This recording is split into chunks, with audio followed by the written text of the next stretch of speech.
Hello students, आज हम section C करेंगे। ये वीडियो नंबर 3 है, जिसका हमने 2 पार्ट कर चुके हैं, section A and section B. देखिए भाई, इसमें क्वेश्चन गिवन है, national art convention got registration from student from all parts of country of which 60 interested है म्यूजिक में, 84 इंटरेस्टेड है डांस में और 800 स्टूडेंट इंटरेस्टेड है हैंडीक्राफ्ट में।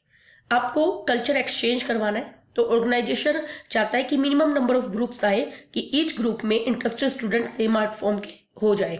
तो आपको नंबर ऑफ स्टूडेंट बताने हर ग्रुप में और number of group in each art form बताने हैं और रूम कितने अलॉट होंगे ये भी बताना है। ओके, तो देखिए यहाँ पे सबसे पहले हम इनका एचसीएफ निकालेंगे।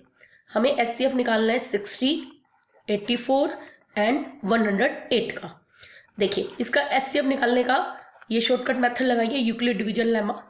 60 से डिवाइड किया 4, 8 में से 6 गया 2, डेट इज 60। अब ये जाएगा 24, 2 जा 48, 10 में से 8 गए 2, 5 में से 4 गए 1, इज इक्वल टू 24। ये चला जाएगा 2 पे 24, तो ये हमारा आ गया 12। और हम जानते हैं जो 12 है वो 109 से डिवाइड हो जाता है पूरा। दिस इंप्लाइज हमारा एचसीएफ आ गया 12। एचसीएफ कितना आ गया 12। तो ये जो एचसीएफ है वो क्या है, number of student in each group.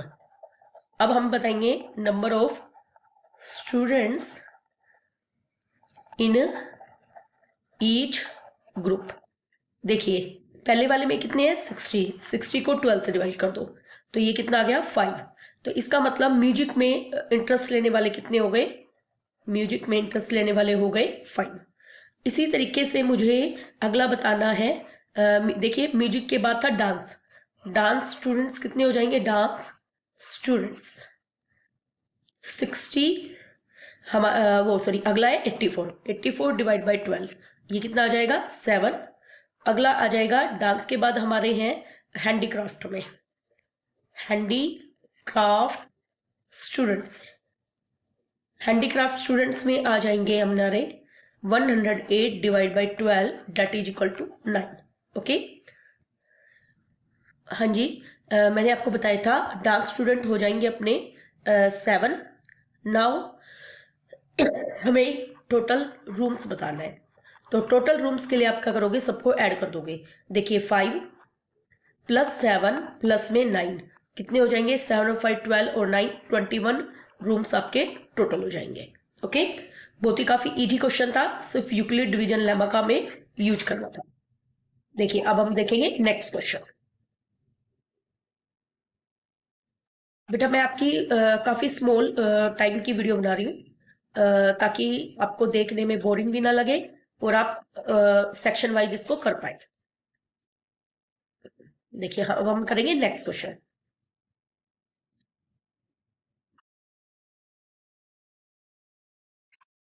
Next question है हमारा, देखिए हमें दे रखा है अल्फा बीटा आधा जीरो जीज है 5x² + 5x + 1, और हमें वैल्यू बतानी है α² + β²। देखिए हम जानते हैं alpha plus beta sum of root होता है -b/a।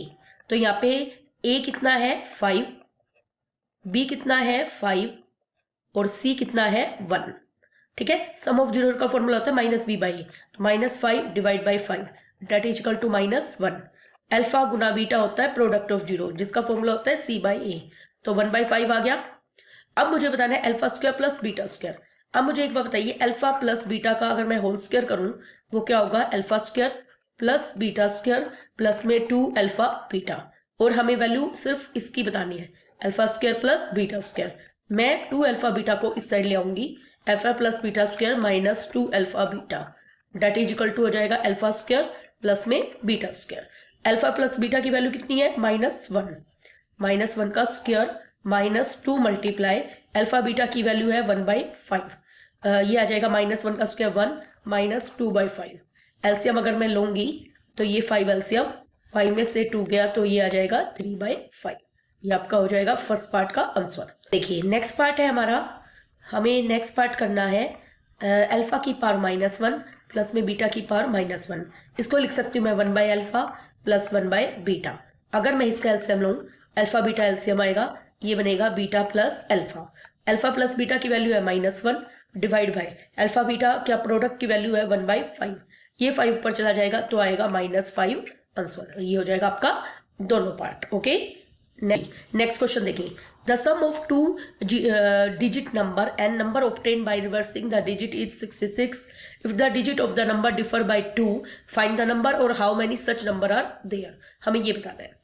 मुझे एक बात बताइए अगर मैं ऐसा करना चाहूं, देखिए जब भी आपके नंबर वाले क्वेश्चन आएंगे सबसे पहले आपको ये लिखना है लेट यूनिट डिजिट को मानना है मेरे को x। ओके, 10 डिजिट को मानना है मुझे y। नंबर का फॉर्मूला होता है 10 मल्टीप्लाई में 10 डिजिट प्लस में यूनिट डिजिट। ये हमारा होता है नंबर का फॉर्मूला। अब देखिए ये आ जाएगा 10 मल्टीप्लाई में 10 डिजिट है y, यूनिट डिजिट है x। ये बन गया हमारा 10y प्लस x। ओके, अब हमारा न्यू नंबर कैसे आएगा? न्यू नंबर के लिए आप x y को इंटरचेंज कर दीजिए, 10x प्लस y हो गया। अब हमारा क्वेश्चन है सम, दोनों नंबर का सम कितना है 66 अकॉर्डिंग टू क्वेश्चन। पहला नंबर क्या है 10y प्लस x प्लस दूसरा नंबर क्या है 10x प्लस y। इन दोनों का सम है 66। मुझे एक बात बताइए, अगर मैं 10x में x जोड़ूं तो कितना हो जाएगा 11x। ऐसे ही 10y में y जोड़ूं तो 11y equal to 66। 11 common bracket में x plus y equal to 66। यहां से हमारे पास x प्लस y की वैल्यू आ जाएगी 6। This is equation number first. आगे क्या रखा है, दोनों डिजिट का डिफरेंस है 2, तो x में से y गया कितना है 2। This is equation number second. अब हम क्या करेंगे, फर्स्ट और सेकंड को ऐड कर देंगे। देखिए x plus y equal to 6 और x minus y equal to 2। अब देखिए y से y कट गया, 2x इक्वल टू 8। यहां से x की वैल्यू आ जाएगी 4।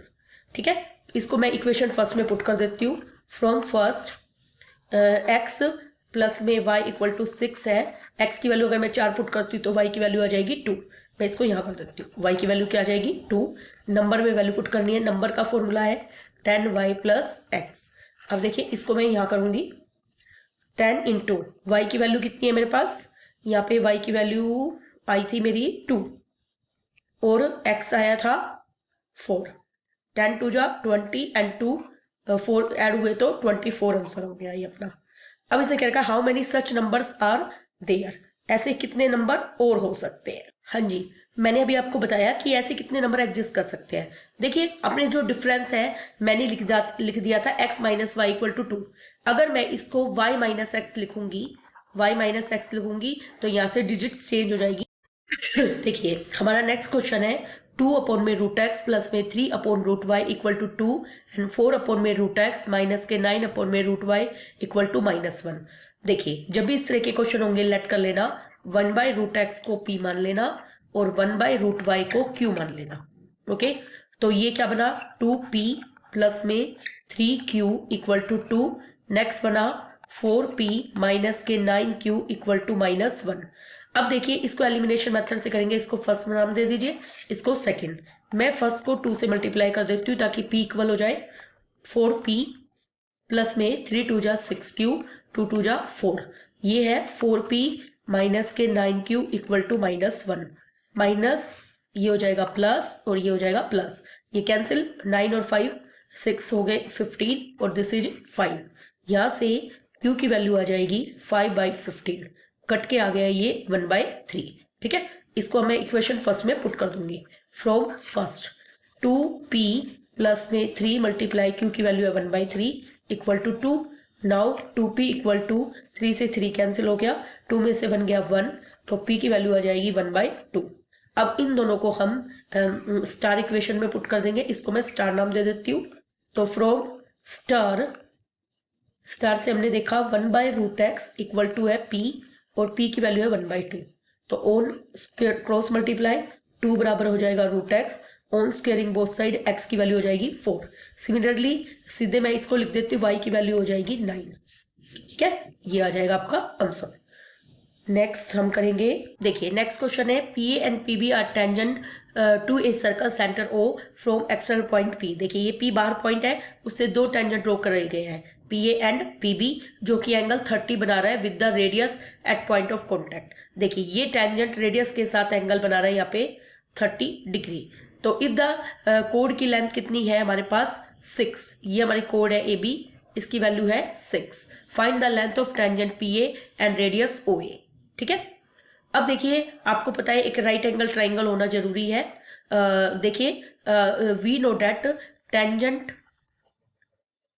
Is perpendicular to the radius, ये हम जानते हैं।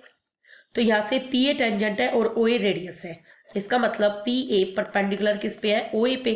तो दिस इंप्लाइज यहाँ से लेकर यहाँ तक एंगल हो गया 90 डिग्री। इसको एंगल 1 नाम दे देती हूँ, इसको एंगल 2। तो इसका मतलब एंगल 1 और एंगल 2 का जोड़ हो गया 90। तो यहाँ से एंगल 2 की वैल्यू आ जाएगी, क्योंकि एंगल 1 30 है, तो एंगल 2 की वैल्यू आ जाएगी हमारे पास 90 में से 30 गए तो 60। ओके, अब मुझे एक बात बताइए, अब इसमें सबसे पहले हमें एक ट्राइंगल निकालनी पड़ेगी। मैं इसमें इसको ज्वाइन कर देती हूँ। ओके, अगर मैं इसको ज्वाइन करती हूँ तो हम यहाँ से एक ट्राइंगल की वैल्यू देखेंगे। हाँ जी, देखिए एंगल 2 कितना है यहाँ पे 60 का हो गया। अब मुझे बताइए in triangle P A B के अंदर पी ए बराबर पी बी है, why tangent from external point are equal in length. क्या लिखेंगे, tangent from external point are equal. ठीक है, तो जब पी ए बराबर पी बी है तो angle A B angle B के बराबर होगा।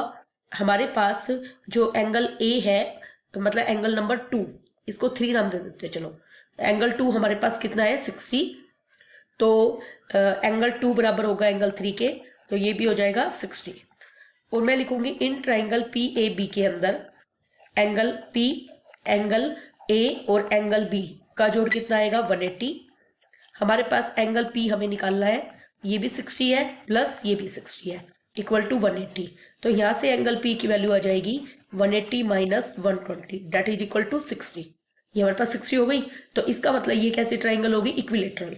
तो this implied triangle P A B is an equilateral triangle. कैसे ट्राइंगल होगी, इक्विलेटरल। और इक्विलेटरल ट्राइंगल में सारी साइड्स क्या होती है, इक्वल। और हमें दे रखा है लेंथ ऑफ कोड 6 है, मतलब ए बी 6 है। अगर ए बी 6 है तो पी ए और पी बी भी कितनी हो गई 6। ओके, ये हमारा पार्ट हो चुका है। आगे हमें बताना है मेक एन एंगल 30 डिग्री और हमें लेंथ ऑफ ओ ए बताना है। मुझे बताइए in right triangle P A O के अंदर मुझे बताना है ओ ए, जिसको निकालना है वो ऊपर और जो दे रखा है वो नीचे। हमें दे रखा है पी ए। ओके, देखिए मैं इसका डायग्राम इधर बनाती हूँ, मैं सिर्फ उसी ट्राइंगल का डायग्राम बना रही हूँ। ओके, यहाँ पे एंगल है ए, यहाँ पे है ओ और यहाँ पे है पी। हमारे पास पी ए की वैल्यू कितनी है 6। ठीक है, और हमें ओ ए की वैल्यू निकालनी है। मुझे बताइए 90 के सामने का क्या होता है, हाइपोटेन्यूज। तो जिस साइड दोनों एंगल बने होते हैं वो क्या होता है, बेस। क्या होता है, बेस। तुम्हें निकालना है ओ ए। ओके, तो ये बनेगा 10, क्योंकि परपेंडिकुलर अपॉन में बेस हो गया, पी बाई बी वो होता है 10। और थीटा यहाँ पे कितना देर आया था हमारा 30। कितना आया था ये 30, तो ये हो जाएगा 10 30। ओ ए मुझे निकालना है। पी ए की वैल्यू कितनी है मेरे पास, एक मिनट, पी ए की वैल्यू है मेरे पास 6। 10 30 की वैल्यू होती है 1/√3, then O A equal to आ जाएगा 6/√3।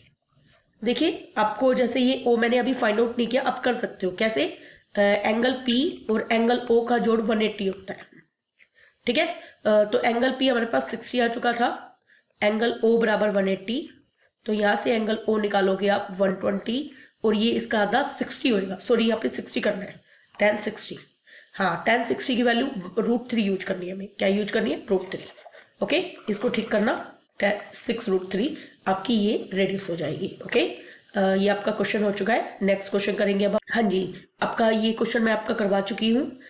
नेक्स्ट वीडियो के अंदर हम आगे क्वेश्चन करेंगे, क्योंकि इस वीडियो में ये कंप्लीट नहीं हो पाएंगे। तो हमारे क्वेश्चन बचते हैं 1 2 3। इस सेक्शन के हमारे ओनली 3 क्वेश्चन बच रहे हैं।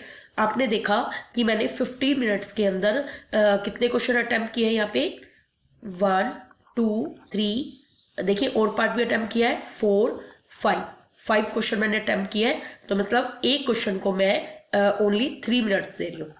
तो आप एग्जाम में थोड़ी अपनी स्पीड इंक्रीज करने के लिए इसको फॉलो करना, और आप आई होप आप अच्छा एग्जाम देके आएंगे।